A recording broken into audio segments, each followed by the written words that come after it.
Sisi ni sehemu ya abiria ambao tuliona tukio tukawa tumekuja kuangalia.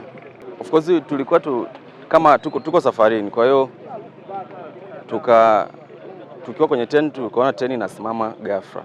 Kwa hiyo kabidi tushuke kuangalia nje, tukaona kama kuna ajali, watu wamejaa, tukawa tumekuja kuangalia.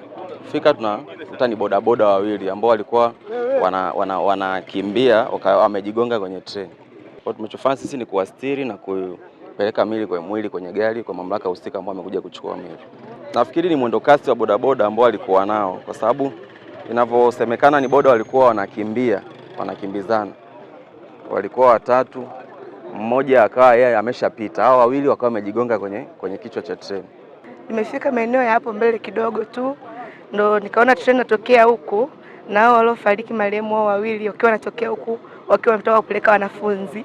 Ile kufika hapo wanataka sasa waiwai treni, wakafika kabamiza mbele wakarudi wao nyuma. Mimi nilikuwa ni upande wa huku mbele, yenyewe kwa upande wa huku. Kwa hiyo kufika ndo kabamiza afu akaruka, mwingine akarukia kwenye hicho chuma hapo, hicho chuma hapo akarudi tena huku barabarani, mwingine ndo akaangukia kwenye hicho kidude huko na ubongo kamwagika hapo, ndo na polisi wakafika. Na hapa ikiwepo kama hiyo ya kuwa vyuma kinazuia, hichi kitu kama cha leo kisingetokea, kwa sababu wangezuiliwa kutoka mbali, maana walikuwa wako spidi sana. Haja ipo kubwa sana, serikali tu nenyewe ituone, haja ipo, maana hizi ajali za hivi za kushtukiza bodaboda wengi sana tunawapoteza. Naitwa Ramadhani Shabani Mrisho. Hizi ni pikipiki zilikuwa zinatokea huku mmoja afika hapa wakawapitia. Mwingine amepelekwa mpaka kule, mwingine alikuwa amelala hapo.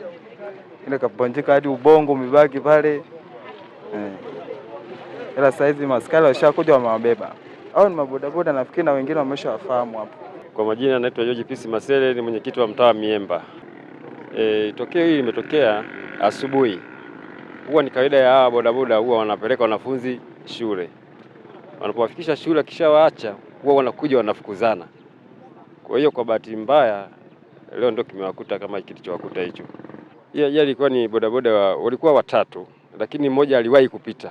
Hao wengine wawili ndio wakachelewa kaigonga treni kwenye ubavu na wamepoteza maisha. Kwa sababu katika kila makutano ya barabara ya reli na barabara huwa kuna vile vibao vya crossway. Mara nyingi watu huwa wanavivuka, wanakuwa mbele ya vile vibao badala ya kuwa nyuma ya vile vibao.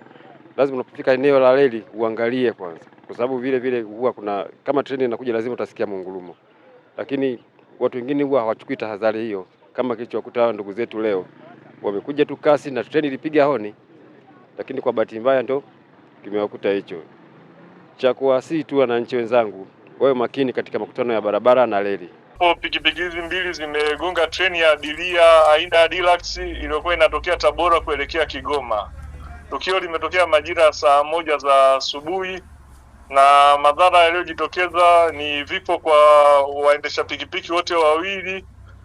Uharibifu kwa pikipiki pamoja na injini ya treni imepata hitilafu na inafanyiwa matengenezo na kisha safari ya treni itaendelea. Kikubwa tunaendelea na utoaji wa elimu kwetu sisi jeshi la polisi kupitia askari wetu wa kikosi cha reli. Wamekuwa na programu maalum ya kutoa elimu kwa wananchi ili kuheshimu maeneo yenye vivuko, kuhakikisha wanasimama na kusubiri ili kuona kama kuna treni ambayo linakuwa linapita.